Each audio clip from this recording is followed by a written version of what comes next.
Welcome back to the Wednesday, June 20th episode of the Crypto Currently podcast. This episode is being brought to you by the new book, Candy Diet. Yes, Candy Diet. It's the new fad diet that's sweeping the nation, man. Lots of people are losing weight, right? It's summertime. You want to get your summertime body back on. Here's what you do. You do the Candy Diet.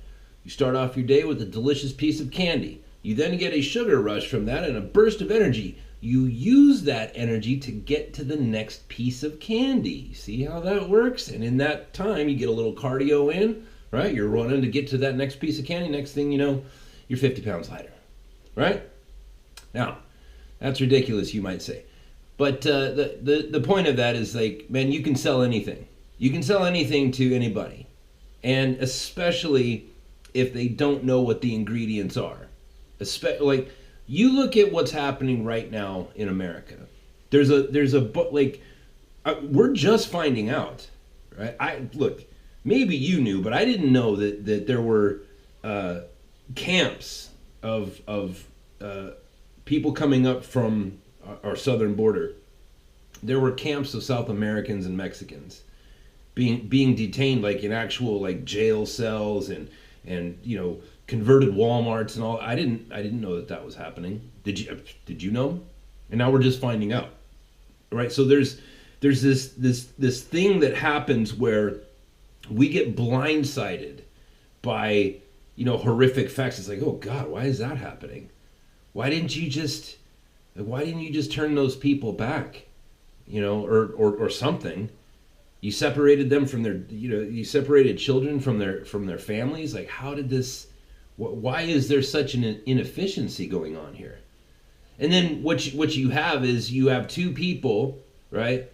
And this is really what I want to get at, and really the focus of this show is because once again, like, we're going to be looking at the economic side of this, right? There's ways to reduce this all to economics and politics, right? Because it's all intertwined.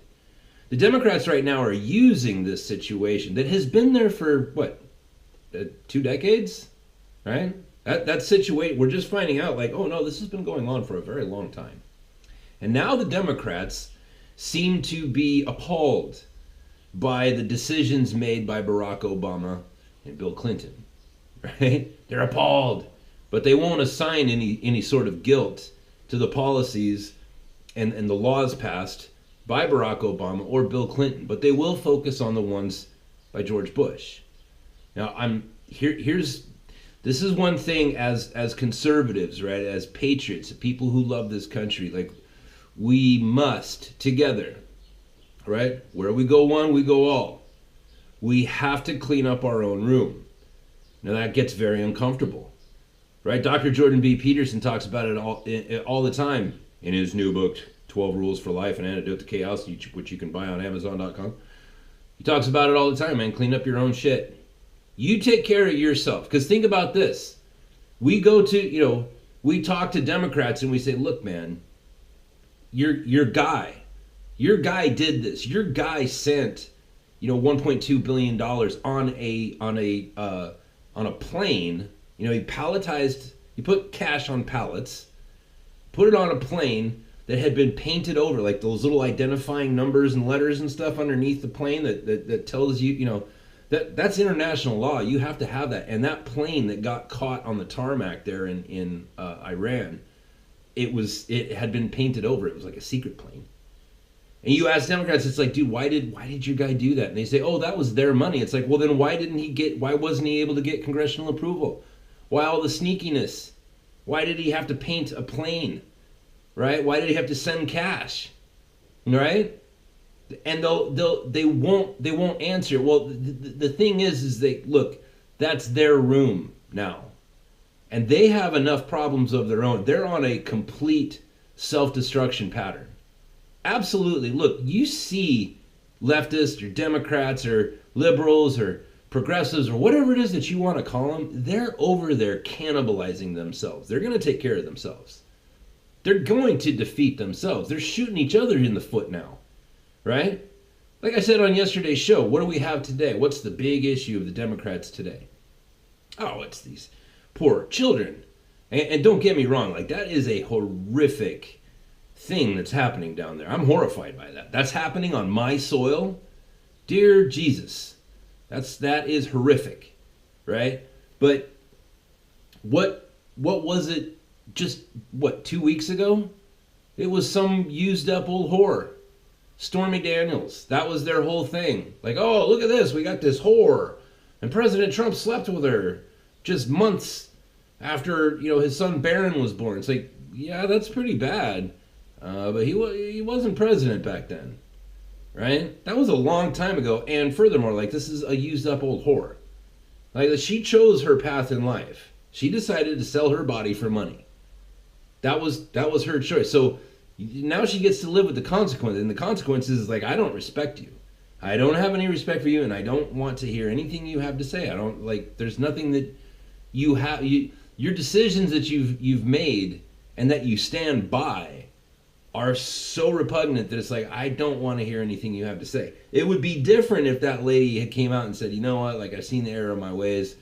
I found Jesus, and now I'm speaking out against the porn industry. It's like, okay, well, then I'll listen to you, right? Like, if you realize, but like, she's like, oh no, I'm a proud champion of, like, a strong woman. It's like, no, you're a lady who's washed up and can't get hired anymore, and you blew all the money that Trump gave you for hush money. And now you're looking for some more money. And furthermore, like, you chose your lawyer incorrectly. Like, that's a bad guy who right now is in a very real danger of losing his licenses to practice law. Now, as a man who used to have federal licenses, I can tell you they're not easy to lose. Like, you really have to screw up to lose your licenses. And he's, apparently that guy has really screwed up. Right? He's dishonored the legal community. But that's my point is like, that's this week. This week it's this horrific situation that has been going on for decades. And 2 weeks ago it was Stormy Daniels, and 2 weeks before that it was the Parkland kids, and 2 weeks before that it was Trump is Hitler because he said that Mexico isn't sending us their best and their brightest. They're sending us their cartels who are murderers and rapists and whatever, and that was their whole thing. Like, well, the problem with that is that there's an actual way to reduce all that to economics, and it's this. There's some people that are going to buy that, right? There's a large swath of people that are just going to look at that and they're going to buy every bit of it, right? Just like the candy diet. Like, there's people out there. Look, there are stupid people in the world, and I can prove it. All right. Many years ago, the military, who was desperate, by the way, for fresh bodies, the United States military came up with a new policy, and they said, look, if you don't have an IQ high enough, and I think it was like 70. I think it was like, if your IQ is 70 or below, you can't join the military in any capacity. Now, keep in mind, right? Army, Navy, Air Force, Marines, and what's the other one? National Guard or Coast Guard or whatever. Like, there's all kinds of jobs, right? You can work in the kitchen, right? You can be a United States Marine and work in the kitchen, not as a cook, right? You can spend 4 years in the Marine Corps washing dishes, scrubbing floors. And if you're not smart enough to do that, they won't let you in. Same thing with the Navy and the Army and every branch. All four, well, it used to be 4 branches. Now they're saying it's 5, and pretty soon we're gonna have Space Force. Which, damn it, man! I'm 45. I can't join Space Force, man. I've been waiting my whole life for this. Damn you, time-space continuum! But there's stupid people in the world.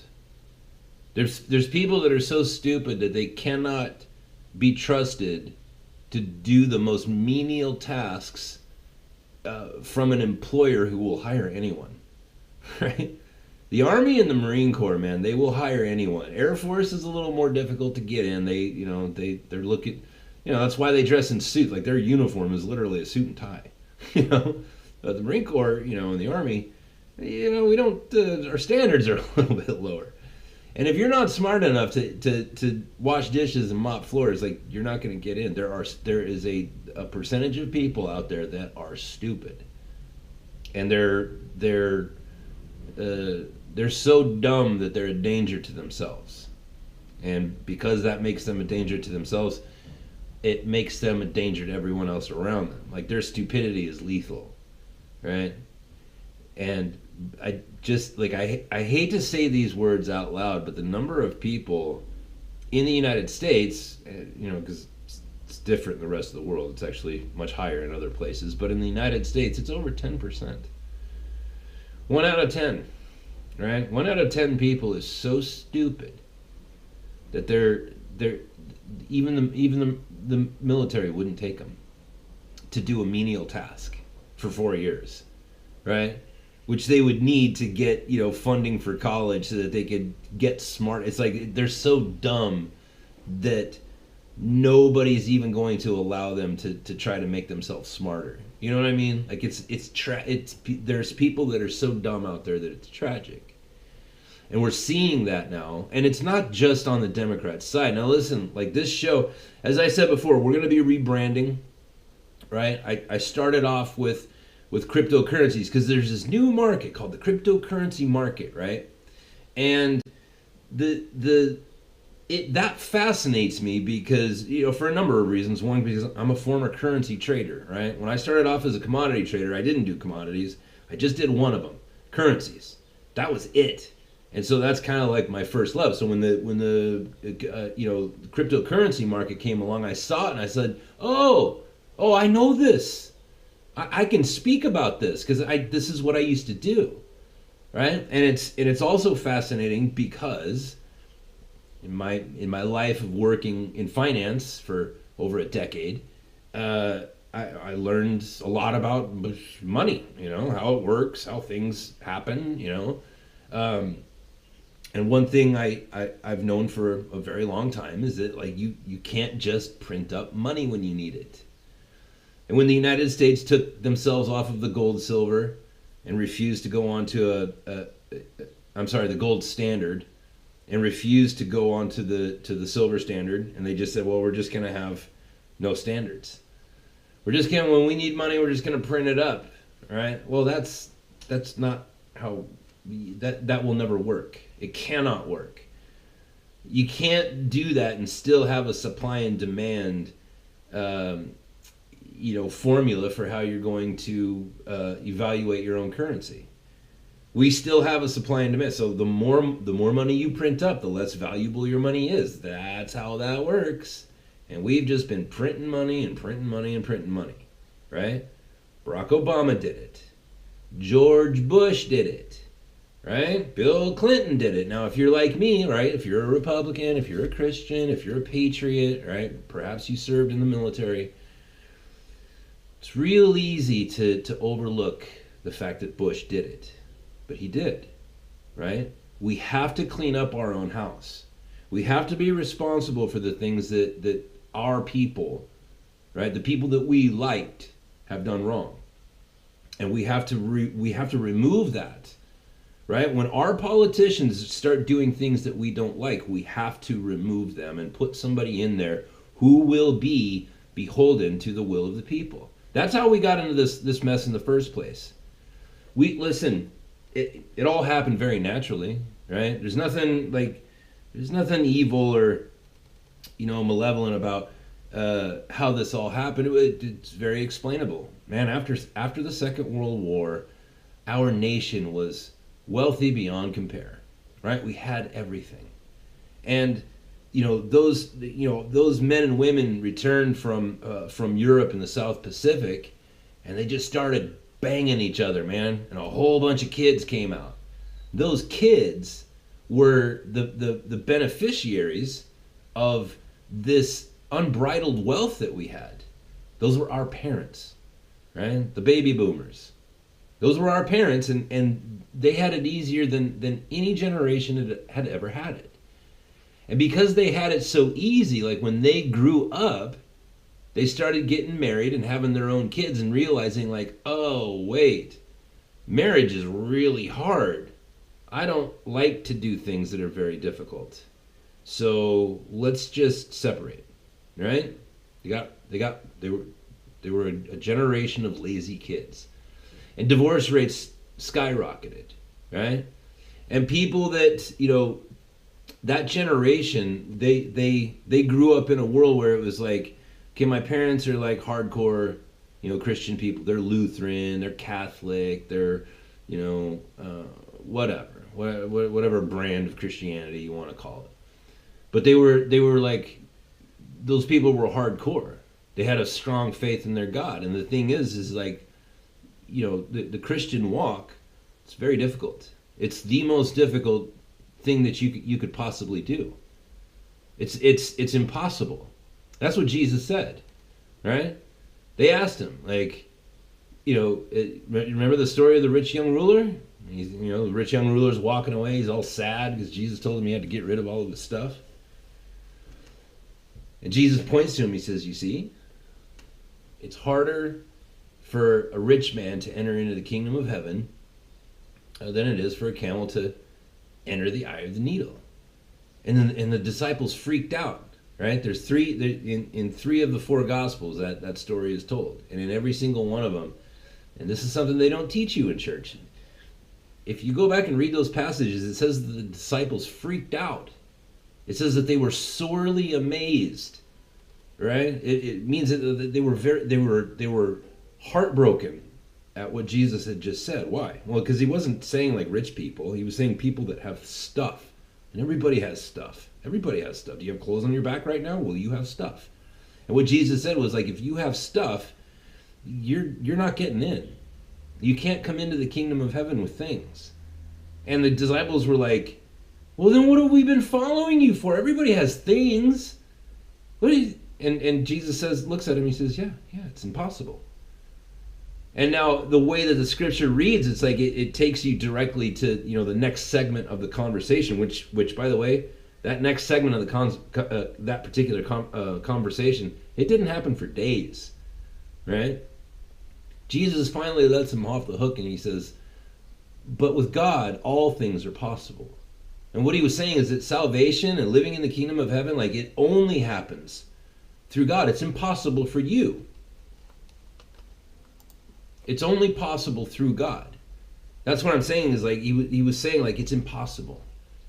And you have to learn dependence on God, which is a whole nother, bee's nest of problems.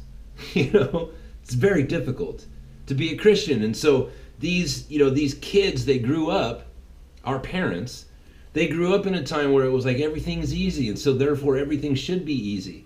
So when they went to college, and they started learning like, postmodernism and whatever, they were like, oh yeah, I should be an atheist because this Christianity thing, it's too hard. There's not enough solid answers. There's not enough absolutes. I can't do this. I'm just going to scrap it. Just like I'm going to scrap my family, scrap all of my ethics. And that's how we got to where we are today. You can see it. Like, you know what I mean? Like, these things that are happening, they're very chartable. And it goes, like, I mean, seriously, you could chart it all the way back to the Garden of Eden, but like that's why we're at where we're at. And as a people, as the people who are going to say that we're going to stand up for our nation and we're going to fix it and we're going to be behind our president, right? We're going to be behind our elected officials that we put in place. We have to understand that that time of living in that prosperity where it's like, well, that politician did that thing that I didn't like, but I'm just going to let it slide because, ultimately my kids are fed, right? I'm not hungry. I'm capable of paying my bills. I guess everything's all right. I'm just going to let it slide. Well, that time is over, right? It's time to clean up house. And there's a few things that we have to look at in our own selves and in our own parties, and we have to address our own laziness and our own apathy, right? And address those things. Things like, look, like you're seeing, Paul Ryan right now, and you're seeing like, oh, that guy's not on board. I don't like the fact that he's in power. right? That's one of our guys, right? He's a Republican, and we need to get rid of that guy or send a clear message to him like, dude, you better act right. You are there to serve the people. You're not there to look out for your own political career, right? That mentality, that career-minded politician, that has to go. That's the problem, is that these people have focused more on their careers than their job. And their job is to represent your will. So when we look back and we see, like, you guys remember the financial meltdown of 2008, right? All these people had what were called adjustable rate mortgages, and all of a sudden they blew up. Their interest rates skyrocketed, right? Well, what did anybody stop and question, like, well, where did these ARM loans, ARM, adjustable rate mortgages, where did these come from? Why is it all of a sudden that all these people have them? Did you ever stop and ask yourself that? Well, I've got some bad news for you, fellow Republicans. It was George W. Bush, right? And you want to know what kicked it off? What kicked off that big meltdown? You go back. I remember this like it happened yesterday. It was the first week of September in the year 2007. And President Bush signed a bill called the Higher Education Cost Reduction Act of 2007. Right? Most of you, not a single one of you has ever heard of that unless you were working in that industry at that time, which I was. And had I not been, I wouldn't know this. But President Bush signed a bill that took the collateral that was holding all those mortgages up, student loans, and he made them wildly less valuable to people who were holding them, banks and large corporations and that sort of thing. He took all the subsidy out of it.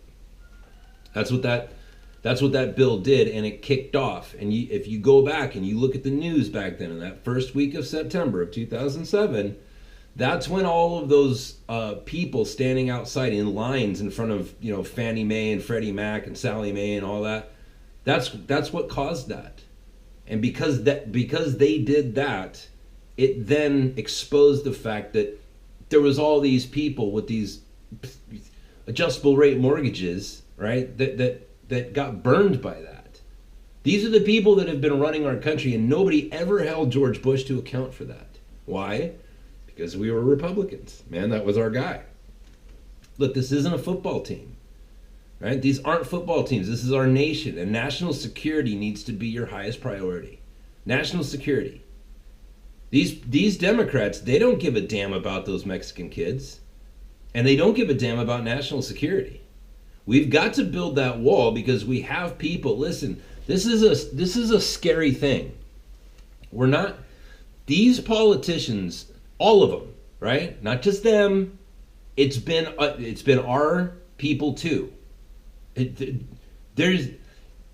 want to talk about innocence, right? Who's not guilty in all of this? I'll tell you who's not guilty. The only one in that whole sphere of influence that is not a politician. There's only one of them. Guess what his name is? He's the only one who doesn't have blood on his hands, right? The rest of them do, right? John McCain does. Man, boy, oh boy, right? We all liked John McCain. Hey, man, that's a hero. He's a hero, man. He was a Vietnam, prisoner of war. Now look where that loyalty has gotten us. Look how he repays that loyalty to him. Now think about this, man. There's been a 314% increase in adults showing up at the border with kids that they are not related to. A 314% increase. That is not a family. That's child trafficking. Child trafficking is up 314% at the border. That's a huge problem to national security. Because where there's a seller, there's a buyer. Right? They're bringing those kids across the border and somebody's buying them. Now we get into the spiritual nature of this conversation. That's demonic. It's demonic, and it's happening because of politicians. It's happening with their blessing. It's happening with subsidies. That's our taxpayer dollars, right, is paying for it all. As I said a couple of days ago, like, dude, there's a $40 billion a year industry that the federal government sets aside. And what's her name? That senator from, oh shoot, that senator lady that got suicided, right? She was there to expose that, and they killed her for it. These people they're playing to win, man. And the only way we're gonna get through this is being supported by the righteous hand of God, right?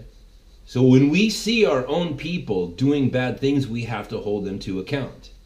Now, I was trying to get to this point earlier, but for those of you that listen to this show who are patriots, but and you love America, but just for whatever reason you didn't serve in any military capacity, it's fine. It's not for everybody, right? But for you folks that did not serve, there were some things that happened during the Bush administration that you never really saw because you didn't serve. But when President Bush signed that Patriot Act, right, there was a nationwide conversation between us veterans.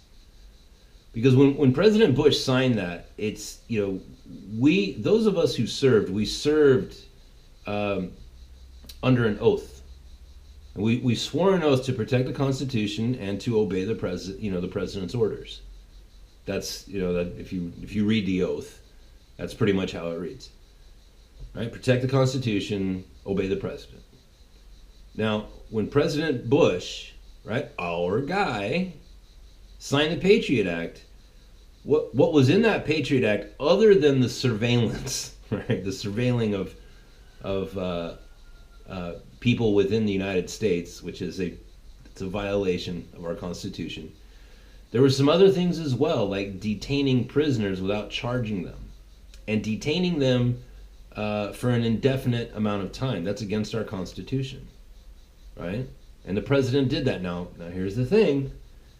The reason why none of us spoke up and none of us, got together with all of our friends and armed ourselves was because the nation was in a very weird place at the time, right? We just got attacked. It was right after September 11th and everybody was on edge. And so we said, okay, right? We didn't say anything, but there was that conversation of like, well, what do we do?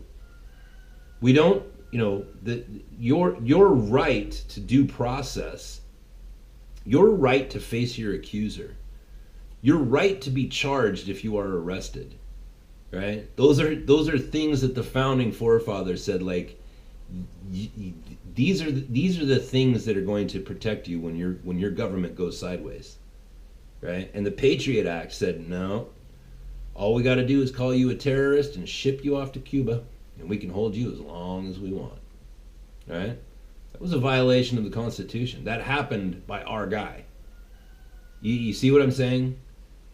That happened, and that has not worked out well for anybody. The surveillance has just gotten worse. It's gotten more powerful, right? And now we have to stand up to it. Now we have to make the corrections that to the problem that was caused by our own silence and our own apathy, right? And our own sort of justification of like, well, that's our guy. I'm a Republican. I voted for Bush, so I'm just gonna give him a mulligan. It's like, I was with you then, right? I was with you. I was in the same boat as you. It's like, well, we just got attacked. Well, what are you gonna do? But now we have a much bigger problem, and that problem was because you and I as veterans, we didn't stand up back then. Well, it's time to make a stand, or else it's just gonna get even worse.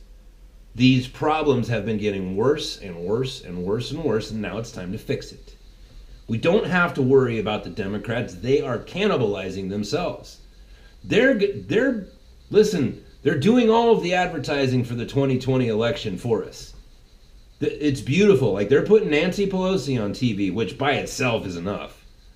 That lady's a crazy person. Remember when she came out, she's like, well, if you want to know what's in the Affordable Health Care Act, like, guess you're just going to have to vote it in, and then you can read it later. It's like, what? What? Now, granted, there's 10% of our society that's going to be like, oh, well, that makes perfect sense. But there's a lot of Democrats that are like, what are you talking about, crazy lady? Right?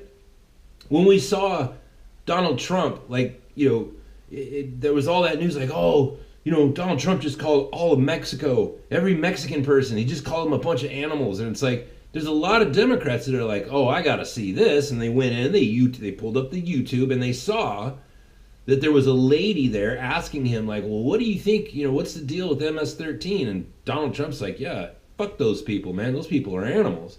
Those people, those Democrats, those lefties that saw that, they're like, wait a minute. He didn't call Mexicans animals. Like, anybody who sees this conversation and has just a modicum of reason is like going to see, like, oh, that's what he was talking about.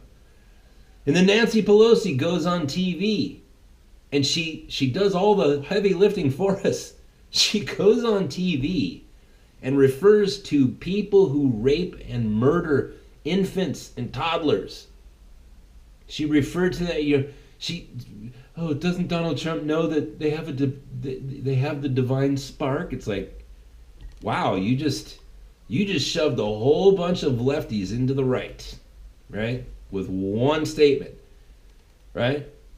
You got, Robert De Niro getting on stage and being like, fuck Trump, and doing like this. Remember we did this? Like, what is this? What is this? What are you doing, Mr. De Niro, you 72-year-old fucking piece of shit? You know what I mean? Like, what are you doing? And it's like, oh, you're saying that in front of a bunch of people who agree with you to begin with? Like, do you not see, like, that? Like, there's a lot of reasonable people on the left that are going to look at that and be like, yeah, that wasn't courageous. You have a bunch of leftist comedians right now making jokes about that. See what I'm saying? Like, they're eating themselves. So we don't really have to worry too much about this year's election, 2018, and then the presidential election in 2020. The left is doing all the heavy lifting for us, right? Them going around calling everybody a racist, that's worked out beautifully. Absolutely has worked out beautifully. Look at how many black voters are now coming back to the Republic, right? And realizing that Democrats have been using them, and they see them as like a voting plantation, right? You know what caused that? It wasn't anything that the Republicans did. It had everything to do with what the left did. Them walking around thinking that black people are just beholden to the Democratic Party is what got them in trouble. Them going around calling everybody racist, it's like, dude, listen, where I grew up, I told you guys, like, I grew up on a piece of land. We had 3 horses. At one point we had 2 pigs. We raised some pigs and slaughtered them. Oh, it was delicious. We had chickens, right? I lived on a ranch. Guess what? On my mountain, there was very few other people, and the school I went to had very few people. But we had black kids in school. Guess what their fathers were? They were cowboys. They were blacksmiths, actual blacksmiths, right?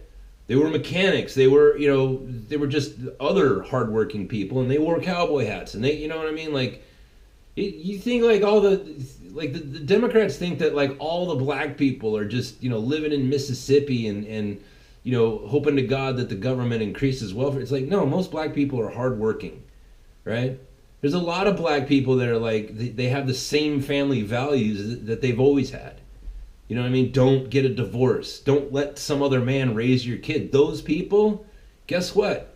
They're coming back in droves. And why?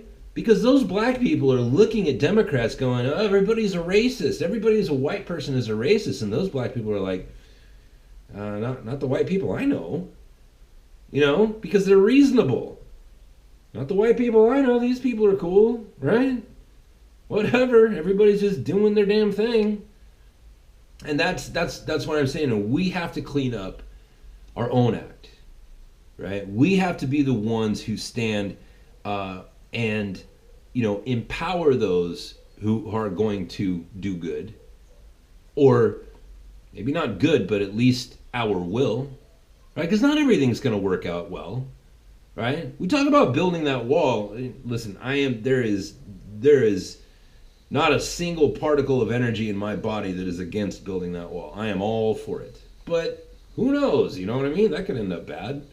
I don't know. This trade war with Donald Trump. Now, look, economics, man. This is in my wheelhouse. You listen to Ben Shapiro, and Ben Shapiro talks about all the bad things that could happen with this trade war. And by the way, he's right. All of those things could happen.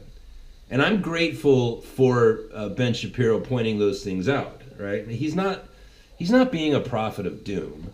He's just saying, like, look, historically, this tends to not work out very well. But there's a couple of things to that. There's problems with that argument. Like, number one, historically, there's never been a wheeler dealer in charge of it, right? That when you let politicians try to do business, yeah, you know what I mean? Like, it never works out well. You look at the skyrocketing cost of college education or university, like, that's because of government, right? Government people are not good at business. So yes, trade wars have historically gone horribly wrong, but then again, we've never had this, special set of circumstances where we have an actual businessman who knows what he's talking about. This could go horribly wrong. It could go horribly wrong. But if it goes right, you know what I mean? Everybody's going to get well in the process, right? It'll shield us from the fact that we're $20 trillion in debt, and we have an unimaginable amount of printed up money that's just circulating right now, that if anybody ever calls us to the table on that one, it's going to completely ruin our economy. Bill Maher getting on TV the other day saying, "Oh, I hope there's a recession." It's like, dude, I don't think you understand, man. Our government has been printing up money for 30 years, over 30 years. Just printing it up, no accountability. Oh, we need some more money. Let's just go print some up. Well, if we get called to task on that as a nation, it's not going to go well for us. It's going to go very badly, very, very badly, right? So the fact that Donald Trump's getting in there and saying, "Okay, listen, we're in a bad spot here, and it's time. It's time to close ranks. You want to do business with the United States, and we're going to do it fairly and equitably." And that's why I'm glad that Trump is in there, because he's the only person that's there that's not a politician, who's not beholden to their way of doing things, right? He's got his own way of doing it, and for better or for worse, for right or wrong, his way is not the status quo. You know what I mean? Like, it's not the way that it's always been done. And so just by that very, very fact, I don't care who's in there. I don't care if it's Donald Trump, a Democrat, right? Donald Trump is a lifelong Democrat. I don't care if it's him.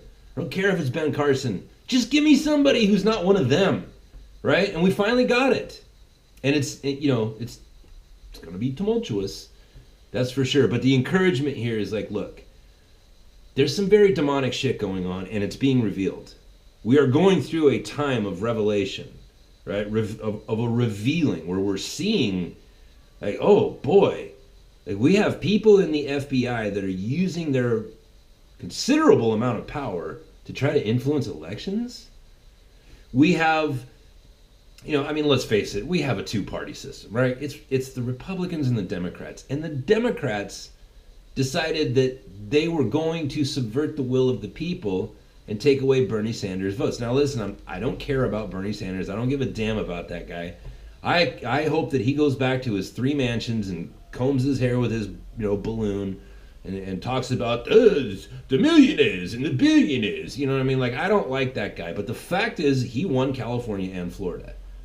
And the other party of the two that there are, they just said, nope. We don't care about the will of those people. We're just going to do what we want to do. Like, that's a huge problem. That's a huge problem. And again, we don't need to work on the Democrats. They're doing all the work for us. How many leftists saw that happen in California and in Florida and the rest of the nation? How many leftists? How many registered to vote Democrats? And people who would consider themselves progressive, how many of those people saw that and said, whoa, that's not how this is supposed to work, right? They did it to themselves.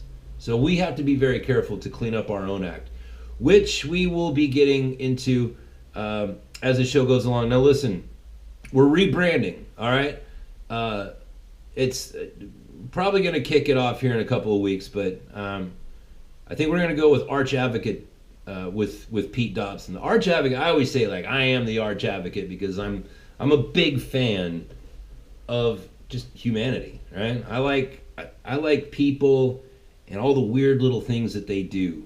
You know what I mean? Like, it's even in this thing with the kids at the border. It's like I don't look at so much that the thing is broken. I look at, like, well, how did this happen?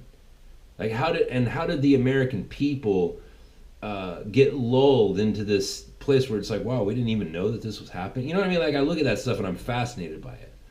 And I'm a big advocate, for people looking deeper into their own selves and examining their own lives and bettering themselves and being, striving to be just a little bit better today, right? I'm a huge advocate of that. But the fact is, the Arch Advocate, when I bought that website from GoDaddy, and I named it that, the Arch Advocate, it was because in the Bible, right, there's a nemesis and a hero, right? Jesus is the hero and Satan is the nemesis, right? And Satan, or Hazatan, as it is in the old language, what that word actually means is the accuser, or your adversary, right? The person or thing that is against you that you have to fight. It means, that's the again with translation, is that you don't really get the full meaning in the word, but it in a sense, it's like it's like if you were in a courtroom, right? Then Satan would be the prosecution, right? And Jesus would be the defense. And there's actual, in the Bible, it actually kind of explains it that way. That, like, that on Judgment Day, right? That Satan will be accusing you. Look at what he did. Look at that. Look at those things that he thought. And he thought he was getting away. He thought nobody could see that he was thinking those things. Nobody, he thought he was getting away with doing those things just because his society never found out. He thought he got away with it, right? And then on that day, Jesus will say, yes, guilty. He's guilty of that. And then he'll show the marks in his hand and say that the death penalty was already carried out. That he is the advocate, right? That Satan is the nemesis, the arch nemesis, and Jesus is your advocate, the arch advocate. And that's really where I named that website, is that's who Jesus is to me. He's the arch advocate, right? Who covers my long list of horrific, horrible things that I've done, and mistakes that I continue to make. And so as we move through this time, this very spiritual time, that listen, you're going to see spiritual things manifesting themselves in our economy, and it's not going to be easy. You're going to see it manifesting itself in our politics, in our culture, in our way of life. It's already begun. A lot of it good, a lot of it bad, right? And for those of us who may have waned in our resolve, in our religious fervor, right? Maybe we walked away from it. I'm writing a book right now called The Walk Away, where that's what I did, right? I got so sick and tired of Christianity and all of the antics and all of the Joel Osteens and all of the Benny Hinns and all of the bickering between different factions of Christianity. I just got fed up and I walked away from it. Literally walked. I put on a backpack and pair of walking shoes, and I walked on down the road with no money, and I made it all the way to the other end of Turkey. And I'm writing about that. But that's,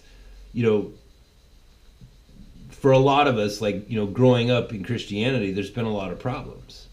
There's been a lot of things that it's been difficult for us as Christian people to to come to grips with. Why do these things happen? Why is there so much difference and so much bullshit in that difference in Christianity. Like, why is this happening? How come? Why isn't it good enough that you just follow Jesus, right? And everybody else accepts, like, oh, okay, he's a follower of Jesus, and he has these other beliefs that I don't particularly believe in. Like, why does all that happen? I don't know, But in that walking away is where I met Jesus, and I can tell you that through this process that we're going through right now as a nation and as a planet, man, if you don't resolve to add further definition to your prayer life, right, and study the things that you say that you believe, right, and sharpen what it is, and be willing to let go of a lot of things that you had previously believed, right? Just let go of it and just say, well, I guess some things just don't have an answer. Maybe some things are just meant to be meditated on for the rest of your life, instead of, I need to figure out what this absolute thing is. Like, be fluid, be ready. And at the same time, like be resolved, right? Be resolved to continue in your walk and to continue in your faith and to be good to those people around you and to love your neighbor and to adhere to the laws. And some of those laws they're going to seem like, oh, this is very anti-Christian. That's why it's so demonic what these Democrat politicians are doing, is that they're trying to use our faith against us. Oh, you're not a real Christian. Look at this. Right? That's what they're saying. That when Hillary Clinton gets up there, she's taking on the role of the accuser. Oh, you're not a real Christian. Look at you. What do you think Jesus would do with these kids? Right? Jesus wouldn't put these kids in a cage. It's like, well, yeah, Jesus also would not be a politician. You want to have this conversation? Right? Filthy devil. Hey, filthy devil, you want to sit down? I'll talk. I'm not afraid of demons. Like, I'll sit down and talk with you. You want to sit there and tell me I'm not a Christian because, this horrible thing is happening? I didn't do it. And Jesus, like, if he was walking around right now, he wouldn't have anything to do with it either, because he wouldn't be a politician. That's the whole point of the Gospels, right? He was not beholden to politicians, and frankly, he didn't care about them. He thought very little of politicians, right? They came to him and they said, "Oh, Jesus, should you pay taxes?" He's like, "Well, I don't know. Let me see some of your money." And he picks up the coin. He says, "There's a guy's face on that. Whose face is that?" "Oh, that's Caesar's face." "Well, I guess this belongs to him then. Whose face is on you?" That was Jesus' answer, and it pissed everybody off, right? So, very interesting times coming up. A rebranding of the show, Arch Advocate with Pete Dobson. What do you think? You guys write it in on iTunes. Write me on. This show will be up on YouTube here pretty soon. Leave a message there. Let me know what you think. And if you want to support the show, you can go on to archadvocate.com, arch-advocate.com. You can support the show on Patreon or PayPal, and it's right there. Thanks for listening for these 50 minutes, and I will talk to you tomorrow.